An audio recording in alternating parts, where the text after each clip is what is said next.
Price Lord. வார்த்தை வார்த்தையின்படிதான் வாழ்க்கை. நீதிமொழிகள் 16:9. மனுஷனுடைய இருதயம் அவனுடைய வழியை யோசிக்கும், அவனுடைய நடைகளை உறுதிப்படுத்துகிறவரோ கர்த்தர். ஆமென். இந்த நாளில் இதை பார்த்துட்டு இருக்கிறவங்கள பார்த்து ஆண்டு சொல்லுகிறார், உங்கள் இருதயத்தில் உங்களுடைய யோசனைகள் பல யோசனைகள் ஓடும் பாருங்க.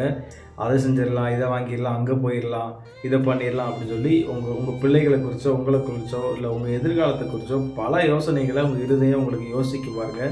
ஆனால் நம்ம எவ்வளோ யோசித்தாலும் நம்முடைய யோசனைகளையும் நம்முடைய திட்டங்களையும் உறுதிப்படுத்துகிறவர் கர்த்தர் அப்படின்னு சொல்லி பைபிள் சொல்லுகிறது. அவருக்கு சித்தமான யோசனையா, அவருக்கு விருப்பமா, அவருடைய நாமத்துக்கு மகிமையை கொண்டு வருமா, அவருக்கு பிரயோஜனமாக இருக்குமா அப்படின்னு சொல்லி ஆண்டவர் பார்த்து தான் நம்முடைய எவ்வளவு யோசித்தாலும் நம்முடைய யோசனைகளை ஆண்டவர் அது சரியா அப்படின்னு பார்த்து உறுதிப்படுத்துகிறவர் கர்த்தர் தான். ஆமென். இதனால நம்முடைய எல்லா விருப்பங்களையும் நம்ம யோசனைகளையும் அவர் சமூகத்தில் நம்ம ஜெபம் பண்ணும் பொழுது அவர்கிட்ட நம்ம வைப்போம்.